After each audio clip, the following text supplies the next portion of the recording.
going to get started in a moment. Please join me in the Pledge of Allegiance.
where we have maybe 200 or 300 property owners, and they have 2 or 3 common needs that they need taken care of. And also it's important to note that PBID is just one part of an overall revitalization strategy for downtowns. So downtowns throughout the country, there are more than 1,000 of them have employed PBIDs in one shape or another, but often they work hand in hand with redevelopment, with CDCs, a whole variety of different groups. There are more than 1,000 PBIDs throughout North America. The concept started in Canada in the 60s, came down to the States in the 70s. Why property owners assess themselves? There's a whole variety of reasons for this. One is that they're very flexible. You can do a lot of things with them. It is a reliable source of revenue, so you know from year to year you do have revenue coming, and there's an opportunity to leverage that with grants and sponsorships and other sources of money. Inherently fair, because once they're formed, everyone pays. So everyone pays through an assessment. You don't have the problem of a free rider that sometimes, if there's a voluntary district, people could benefit from not paying. With a PBID, everybody pays. They generally are governed by those who pay, by property and business owners. They're private sector tools. Typically the services delivered by a PBID are delivered by a nonprofit organization and private sector services. These are not government type of things that we're talking about. It does require stakeholder support of property owners in order to form it. And the renewal rate is very strong for PBIDs throughout the country. Virtually 99% of these are renewed when they come to an end of a term. And you saw that in El Cajon back in 2001 and 2006. You successfully navigated through renewal processes here. Since I was last in this room 15 years ago, PBIDs have taken off throughout California. There are now more than 80 of them formed in downtowns throughout the state. Kristen and I worked on all the downtowns listed on there, including Chula Vista and San Diego in this area. We haven't worked on all those LA PBIDs, but there are a lot, several dozen PBIDs in LA as well. And I mentioned earlier, they're very flexible. You can do a lot of things with them. So a lot of these services that you see on this slide have been employed in El Cajon. Some have not, but you do. The property owners do have options to employ a lot of these services. So enhanced maintenance, over and above what you would expect from the city, public safety, economic development, marketing, special events, all are illustrative of what PBIDs have done throughout California and throughout the country. So I'm going to switch gears now and move to the next item on the agenda, which is to talk about the recertification process in El Cajon. And over the past 2 months, we just hit the ground on this one after the first of the year. So not even 2 months, the last 6 weeks, this is the process that consultants have been taking in cooperation with the CDC board, recertification committee there, also other stakeholders in the community. So I mentioned that Kristen Lowell, myself, we were retained by the CDC first of the year. We did meet once with representatives of the BRC, and we did review the recommendations from that report. We have brought in a national contractor. A national contractor was here last week, a group called Block by Block, to give us a third-party evaluation of the Clean and Safe program here. And I'll talk more about that and who Block by Block is in a moment. And we have relied, as we always do in this process, on input from direct stakeholders, from property and business owners. So the CDC conducted a survey. They got 74 responses. Kristen and I were here several weeks ago, meeting individually and in small groups with property and business owners. And tomorrow is a significant day in our process. We are holding 2 forums targeted to property owners in the morning and the evening. A few points I wanted to make. This is a pretty important slide because we wanted to stress points of agreement with the work of the Blue Ribbon Commission. And I also want to make it clear that our focus really is on PBID, Property-Based Improvement District. I understand the BRC scope is larger than that. We've had our hands full just looking at the PBID. But in terms of points of agreement, the first bullet is the BRC had 2 recommendations. One was to not recertify the PBID. The other is to recertify the PBID, and we would agree with the latter. We really do, and myself personally, on a personal basis, coming here 15 years later, This downtown really has changed significantly in 15 years. I wouldn't, of course, credit PBID for that, but PBIDs are part of the puzzle, and we would advocate that hopefully the property owners find value in that they want to continue it. Second and third bullet, we do strongly agree that the PBID needs to be more accountable to property owners, and the governance needs to be driven by property owners if it moves forward. And we do have suggestions for tightening that up in our presentation tonight. We also agree with the BRC that the assessments are aggressive. The assessment rates were developed in 1995. They have increased since then. And one of the first things we look at your marketplace. We look at the real estate and what it can absorb in an assessment. So we do agree that the assessments as they currently are at the high end of what we feel El Cajon commercial real estate can absorb. So we are recommending, and you'll see this in our presentation, we are recommending relief in assessments, but making sure if we decrease them, we still can provide services that are meaningful here. And then lastly, we think it's a great opportunity, this recertification, to bring the PBID up to date. After working with you 15 years ago, I frankly was surprised to see many elements of the PBID haven't changed in 15 years. So the structure of the assessments, some of the program distributions in the management plan. The market has changed, El Cajon has changed, the way we do PBIDs have changed in the last 15 years. So this is a real opportunity to update your PBID, make sure it's responding to the realities of 2011 moving forward. We think it's an opportunity to make the programs more efficient, more effective, an opportunity to reduce overhead in the programs. And also we're hoping that because of our national track record in this and what we've learned in the last 15 years, that we can bring you some ideas from best practices that we see elsewhere. The other piece of our evaluation over the last 6 weeks, which has been illuminating for us, is we did have the opportunity to bring in a national contractor, a group called Block by Block. And what this group does is they run clean and safe programs on a contract basis for downtowns. In Southern California, for example, Santa Monica, 3rd Street Promenade.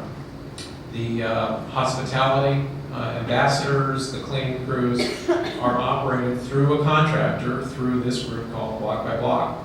So they are active in about 40 different downtown business districts throughout the country, and they were able to last week spend a day and a half in El Cajon and really give us, the consultants, a sense of what's working and what could be improved with the Clean and Safe program. We thought this is important because the Clean and Safe program really is the foundation for the PBID, and from our property owner surveys and other inputs really is the most important piece. The block by block evaluation overall, they felt that downtown is relatively clean. They were impressed by the ambassadors who were out and about on the street. They also thought your current program management is excellent. So they made judgments based upon a day and a half of being on site. They did find opportunities for improving the program in terms of how the teams are deployed. They thought the security patrol could be tightened up in a variety of ways. And they also provided some recommendations to enhance both the equipment and the staffing. So to the extent that you're interested tonight, we could go into some detail, but this is an extremely helpful piece for us to have as we move forward. The other piece we've relied on is, of course, direct input from the primary stakeholders who are going to be asked to pay for this, the property business owners. So we have, as I mentioned, met with many property business owners on our past visit. We also have relied on a survey that went out to property owners downtown. And top service priorities were very clear in this order. Number one, clean and safe. Security and maintenance remains the most valuable service to the property and business owners, followed by business retention and recruitment, and then to a lesser extent, the other two on here, the marketing events and the physical enhancements really are the orders of priority from what we've seen. So now I'm going to transition into what we are presenting tomorrow to property owners, and what we're presenting presenting is a framework for the next iteration, the next 5 years of a PBID in El Cajon. And this is a framework, it's a draft, and as our process works, it's an iterative process, so we would expect property owner response, and we expect to sit down with property owners to get their input on what they like or don't like. However, we do have a tight timeline, so over the next couple weeks is going to be the window of time to really go into the details and finesse this plan. But we felt these were the key guiding principles. If downtown El Cajon is going to move forward and recertify its PBID, it really should meet, we think, these 6 goals. 1, this thing has to improve the economic climate in downtown. That's really the core purpose of having it and going through the exercise. Secondly, the PBID must enhance, not replace, any city services that are currently offered. 3, the structure must be simple, non-bureaucratic, and we have several ideas we're going to present to you tonight to simplify the structure of the PBID. We do want to reduce costs. We are proposing to do that in our presentation tonight, but we want to make sure there's enough budget there to make a difference. We don't want to undercut the budget so it starts to lose its effectiveness over time. Keep it focused on top priorities for the PBID being safe, clean, and vibrant downtown. And very importantly, we are proposing a structure to reestablish property owner accountability and control to the PBID, which all parties, including our client, the CDC, agree needs to be fixed. I think everyone agrees on that bottom bullet that we've got some issues there. So the framework for the next iteration of the PBID, there are really 3 areas that we're proposing, 3 areas of budget, 3 areas of program.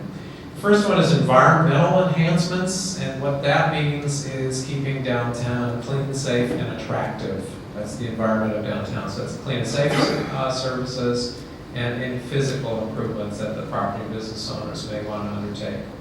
The second area of activity would be economic enhancements. That gets into business recruitment and retention, which is a top priority of property owners. Also continuing, on some level, continuing marketing and events.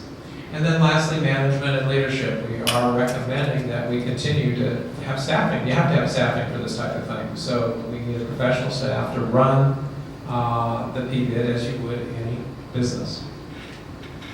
So I'll go into some detail in each of those program areas on environmental enhancements, continuation of the ambassadors and the cleaning teams. We are suggesting an increase in budget in this area to provide up to 250 hours of deployment per week. The property and business owners managing the PBID, they can decide how they want to deploy that. Some of that may be seasonal, some of that may be weekends or different peak times during special events. They have complete flexibility on how to manage those resources. And then also physical improvements, beautification funds to acquire furniture, to do signage, public art, holiday decor, a whole variety of things based upon what the property and business owner board wants to do. So we're all familiar, I assume, in El Cajon with the current teams, and we are suggesting that this type of effort continue. Now, the board of the PBID could continue to operate this in-house, or it could decide to contract out for these services. Both methods are done by PBIDs throughout California and throughout the country. Economic enhancements, we're proposing that this is where there would be funds to support business retention and recruitment efforts, including specialized research, market information about downtown, assisting with investors, property owners as a liaison, helping them with permitting and development review, those types of activities. Continuing, it is a very strong component of your existing program is image and marketing, so we want to make sure we don't lose that. That we continue to convey a positive image of El Cajon, and some of the events are popular. So on the left here are just examples of marketing materials that have been developed by other PBIDs to try to attract businesses. Most PBIDs have a very active web presence in terms of providing market information that can be accessed.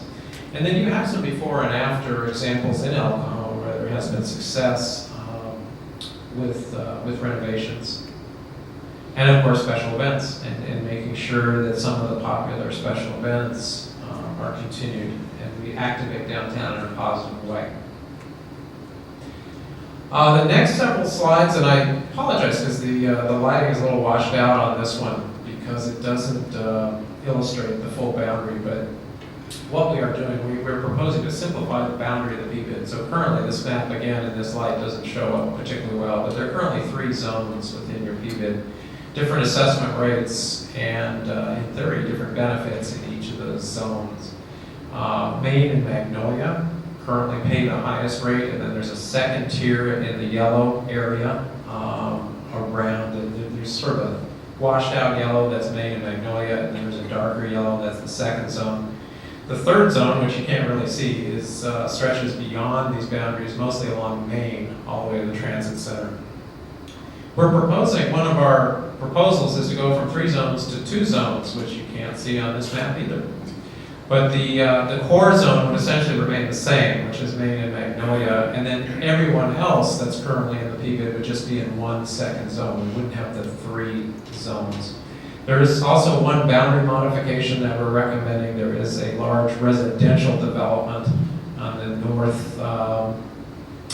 northeast corner of the current boundary. We're proposing that residential development actually come out.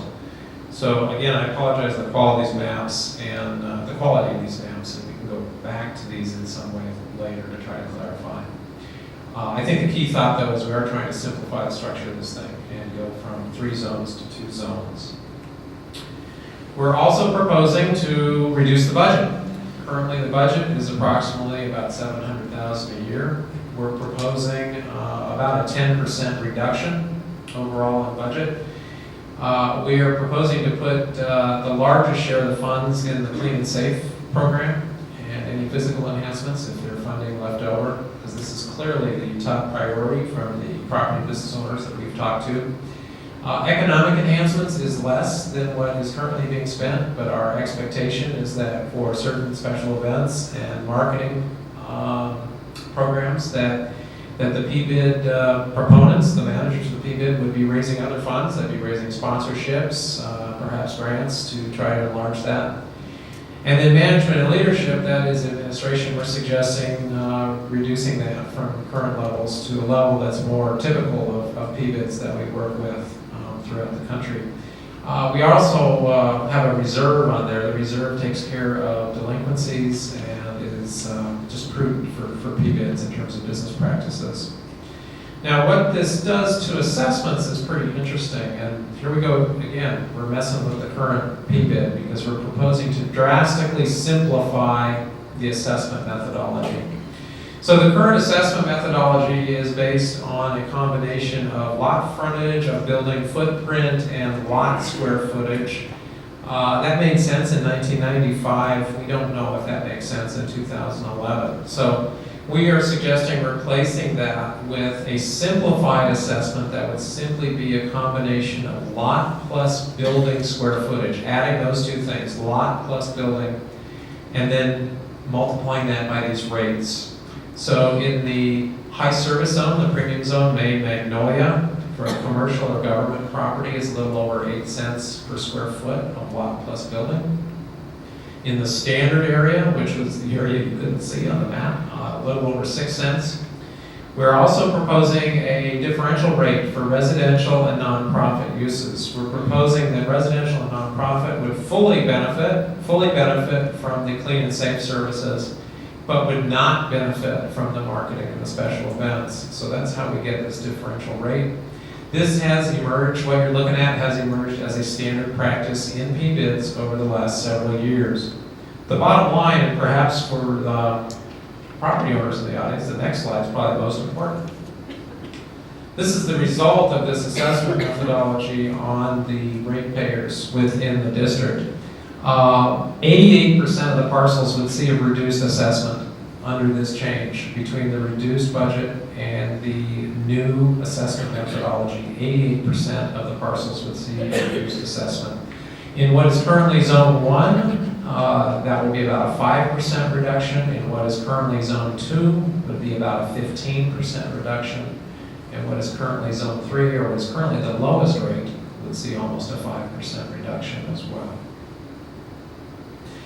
Governance, very critical issue. This was probably issue number 1 that came out of the BRC report. We are proposing that in the next iteration of PBID that it would be governed in a different way. So in either case, if the PBID remains with the CDC or if the PBID is managed by a new organization, we are recommending the same board structure. So that's what option 1 and option 2 talks about. Option 1 is that the CDC continues to manage the PBID. Option 2 is a new independent organization, similar to what we charted 15 years ago, would be formed. But in either case, we're recommending the same structure on the board. So the board, most importantly, would be a majority of property owners within the PBID. Be a majority of property owners within the PBID. In fact, on a 9 to 11 member board, we're recommending that 7 to 9 of those board members would be property owners within the PBID. So a property owner dominated board, it would develop annual work program, budget and assessments, it would monitor services and financial statements. There would be a requirement for diversity of property owners by geography, so that both the zones are represented, that different parts of the PBID are represented, and also property by use type and size, so small owners, large owners. We are suggesting also a nominating process where a slate is developed of property owners and then the PBID ratepayers have an opportunity to vote. So we are recommending substantial changes in governance. Our job is to be as objective as possible in this process. It's a difficult environment, actually. Not difficult, it's a challenging environment for us to be working in, given the points of contention on it. So we're trying to be as objective as possible in terms of what the advantages and the disadvantages are on these options. But we've taken a stab at that.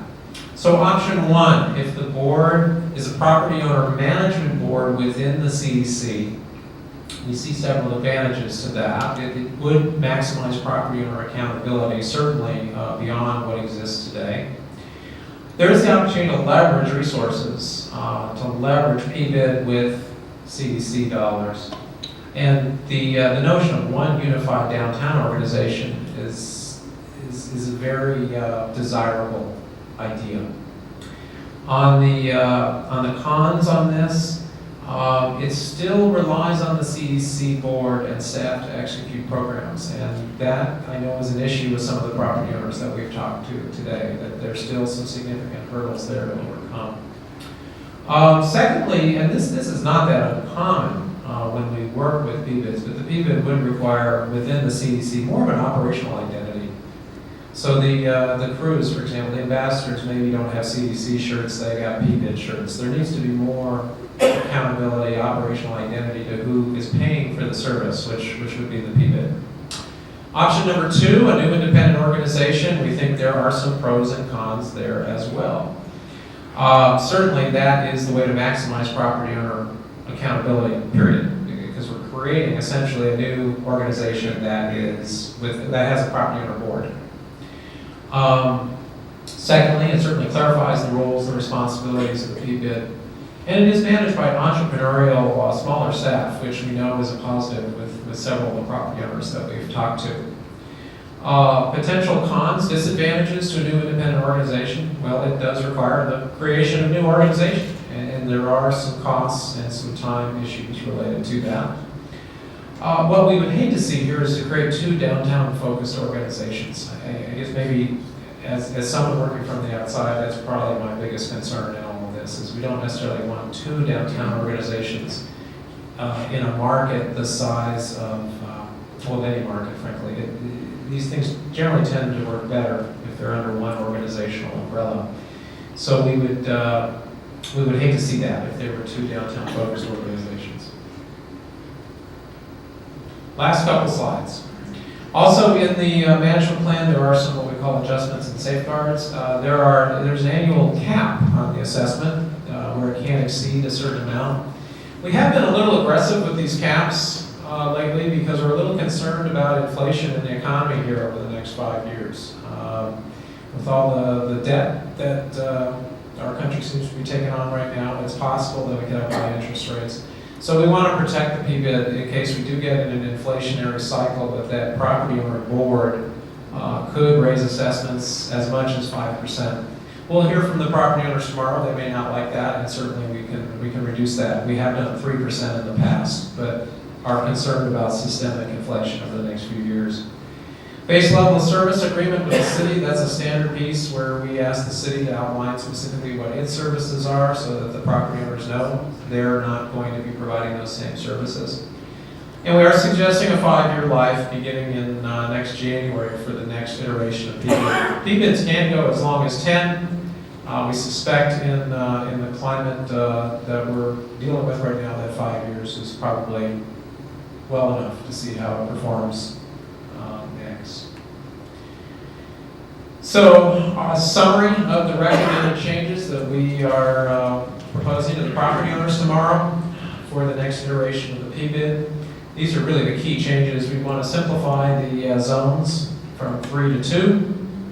We're suggesting that we do reduce the budget and increase the program efficiency. We are proposing to simplify and reduce the assessment levels for 88% of the property owners that pay into it. And we are proposing a new governance structure that would have property owner accountability and control, whether this thing stays in the CDC or becomes an independent entity. Our next steps, tomorrow I've mentioned 3 or 4 times, is a big day for us because we are holding forums where we've invited all the town property owners.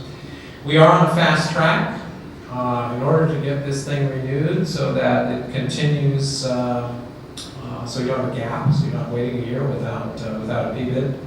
Need to get it done by this summer. So we only have a couple weeks to get input and see if there's enough points of agreement to move forward with this. The proponents of PBID would need to launch their petition drive on March 15th. The petition, there's a 2-step process here. There's a petition and then a mail ballot.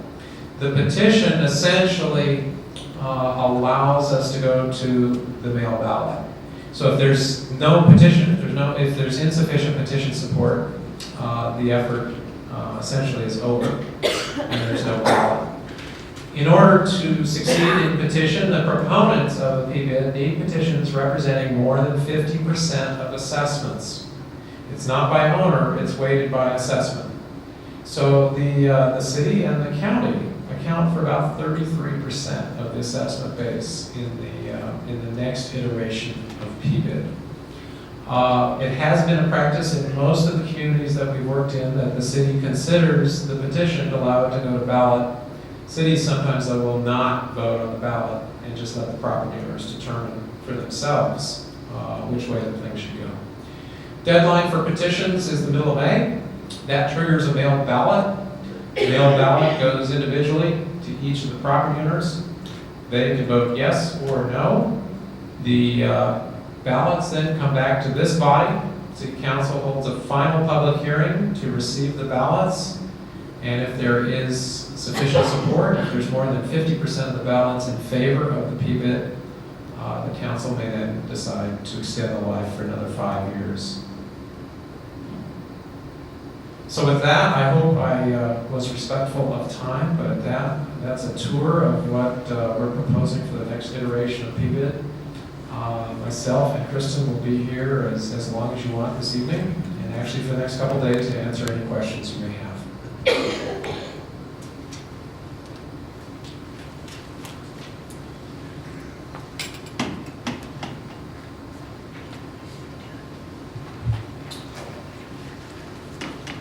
Thank you, Mr. Siegel, for an excellent and informative presentation. I do have a few questions for you.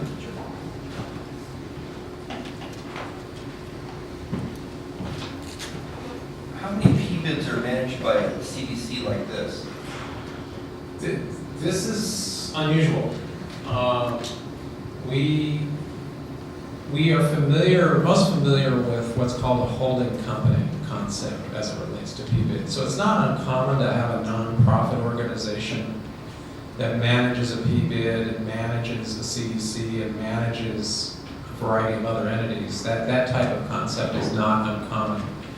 But frankly, this is one of the only umbrella groups of a CDC managing a PBID that we are frankly aware of in a downtown. Thank you. If you were running a 700,000 PBID, one with a $700,000 budget, how many employees would you have? What would be typical? I expected that question to be asked tonight, and I know I talked about it with several people on our past trip. We feel $700,000 a year or a $630,000 a year PBID could be managed by 3 or 4 employees plus the clean and safe crew. Who those employees would be under this framework, one is we do need an executive director, we need a manager and someone who's accountable to run this business from day to day. Secondly, with the programs that we're proposing, we would propose some sort of marketing manager to handle the marketing activities, the communication activities. It's always helpful to have a good communications and special projects person, someone who's tech savvy. That would be sort of a third person in the office to manage a website and provide program support. And then beyond that, the clean and safe is very labor intensive. That's ambassadors, but that could either be additional in-house staff or that could be contract. But to answer your question, 3 to 4 staff plus clean and safe. And what should the percentage of overhead be on a PBID? Well, there's overhead and there's staff. So, and a lot of times it gets a little clouded. PBIDs generally are labor-intensive organizations. So if we're looking at staff, those 3 positions that I talked about are probably anywhere at the low end from about 125,000 to 175,000 at the high end. So that's the key staff people. And then remember the 300,000 on clean and safe is very heavy on labor. Now classic overhead, which is office, administration, supplies, roughly 5 to 10%. And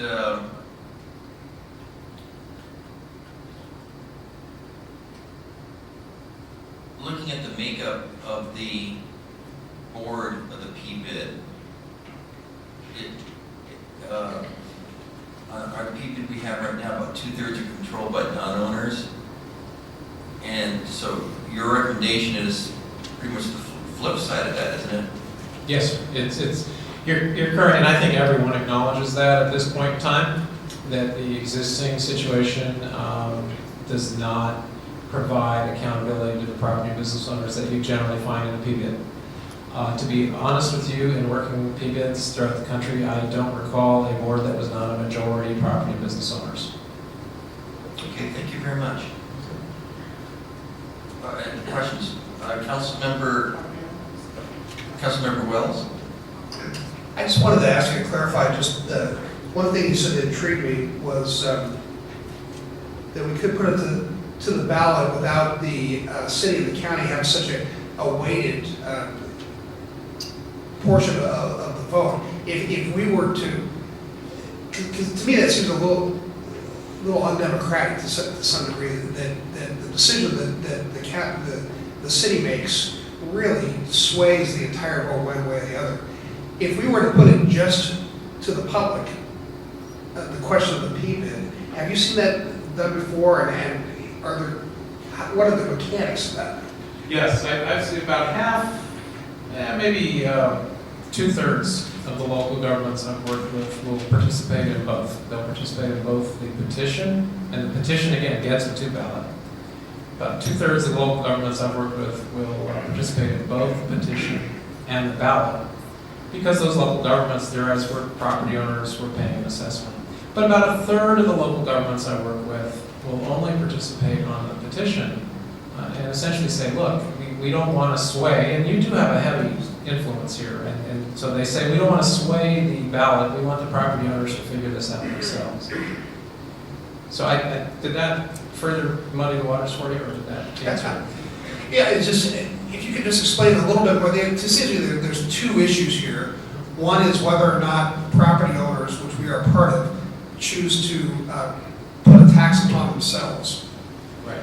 And then the second issue is how you want to spend that money and how you want to relegate who is in control of how that money is spent. Those are two separate issues. Right.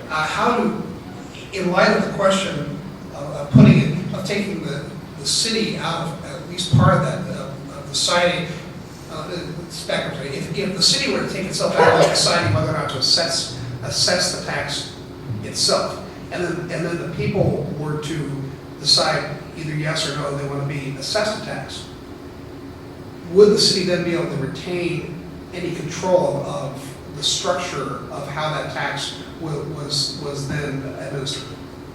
Yes, and actually in our governance proposal, we're proposing that the city would have a seat on the board. So we have 9 to 11 property owners. We view the city as property owner. And we would propose that you have a seat on the board. And the reality of PBIDs, at least in cities that we work in, is there's generally very close working relationships between the PBID and the city. But we view, when we work on these, we really view the city as another property owner and suggest that the city should view themselves as one as well. So then the structure of the board and the direction would be all decided upon before it went out to vote to the public. Correct. And that would be That's correct. Explained in detail in the ballot. That's correct. The slides you saw tonight are essentially an outline that we're using to create what's called a management plan. And the management plan essentially is a business plan for the PBID. And that management plan answers the questions of how much money are we going to raise, how are we going to use it, how's our board going to be structured. That's all spelled out in detail in the management plan. Before we go to petition, that management plan needs to be completed so that when a property owner or even the city considers signing, they know exactly what they're getting. So that's our job, that's Kristen and myself. Our job is to be an objective outside party to come in and work with the property owners to develop a management plan that would work best for El Cajon. I appreciate that. I do have one more question. When you said that there's the possibility of adjusting 5% for inflation, Yes. Is that per annum or is that? That would be per year, and that is entirely up to the board of property and business owners that would govern this. So my experience with PBIDs is that property owners tend to be a little conservative with their money. So my experience is that adjustments are anywhere from 0 to 2%, unless there is an inflationary cycle. We just want to protect you for an inflationary cycle. And would there be any veto power over raising it 5% per year? Would the city council have the ability to step in and prevent that if they thought it was excessive? That is a good question that I don't exactly know the answer to. Yes. So, yes, the engineer says yes, the city council could veto that. Good. We just have to have checks and balances whenever we talk about the ability to basically tax people without representation. I appreciate all your time, and I appreciate you coming in and explaining all this. It's kind of a compliment for those of us that don't work in this industry. What's the CDC and what's the PBID? I think most people are a little confused as to what's what. I would hope that when we go, if it goes through the process of the voting, that there would be a simple way to explain to the public what they were voting for and exactly what was happening. Well, that's been confusing for people. And I hope you guys sense that one of the things we're trying to do here is trying to re-simplify the PBID. We think it is more complicated today than it needs to be, so we're really proposing to simplify it as it moves forward. Councilmember McClellan. I have a, not clear in my mind, but are there many PBIDs that are just certified by property owners other than county and city government? They go along with what the majority of the property owners, not governmental agencies, decide as far as the percentage of those voting. Virtually every PBID we've worked on has had a fairly significant presence of city or county or redevelopment agency, because most downtowns typically are the county seat or the city hall or something like that. And generally, as I mentioned earlier, I mean, the city or county often, how we counsel them is to view themselves as a property owner, and they should evaluate the opportunity as such. So they're generally part of the decision-making process. They're generally part of the board. But they are just one vote of 9 to 11 on a board. But my question is, when it goes up for voting to continue the CDC or the PBID, say you just took the property owners that were non-governmental Yes. and let them decide, Yes. yes, we want to PBID, no, we don't want to PBID, Right. and let them make the decision. Yes. And then we'll come alongside for whatever their decision is. Let me try to go through the process, because there's two processes here, and they're weighted differently, so it gets kind of complicated. And local governments choose to act differently on each step of the process. There are different options for local government. So the first process is the petition. And the advocates of PBID need to get petition support from property owners representing a majority, 50% of the assessments. With the city and the county representing about 33%, that creates a very, I would say, probably unachievable bar for the property owners by themselves. That means they have to get about 80% of the remaining properties that are not city and county. So on petition, and I'll go back and clarify this in a minute, in petition, at least we would recommend in El Cajon, and is the more common practice in other cities, that the city and county, if they're generally supportive of this, that they should demonstrate that through petition. However, on ballot, the petition triggers the ballot. The petition does not create the PBID. The petition creates the ballot, which is a vote on the assessment. The ballot, again, is a majority that's weighted. And that's where we've seen cities and counties sort of hold back and say, look, now we're talking about the money. And we'd like the private guys to figure out the money, if they really want to tax themselves or not. Yeah. So there's a... That would be the time for the city just not to enter into the process. Well, with 25%, you got a lot of clout, and it would be, that's a good. At the ballot is the time. Do we really want to be influencing the money that much? No, my question really meant to be focused at taking the city and the county out, and whatever's left, 50% of whatever's left. Oh, the private sector. In other words, the private sector decides whether they want it or they don't want it. That's aside from and just removing the city and the county out of it and letting 50% of the business owners or property owners decide whether they want it or they don't want it. And not the government swaying it one way or the other by their influence. And Councilman, I have worked in communities that have done that too. Yeah. That have said, let's see if the private sector on petition can bring us a majority. Yeah. So let's say the private sector, if you guys are a third, the private sector is what, 2/3? So they got to bring in a third or more. They got to bring more than half of the private sector. They would still need city, though, to push them over that halfway mark on the petition. But they could do that after they bring you half. I hope this is making sense. I hope we're not complicating things here. Yeah, because I would assume the city stay out of it and let the property owners decide whether they want to do it or not. I think establishing for the property owners a goal and bringing a majority of the private sector is a pretty reasonable expectation. We have seen that in other places. Yeah, that would be my goal. Thank you. Are there any other questions by the council members?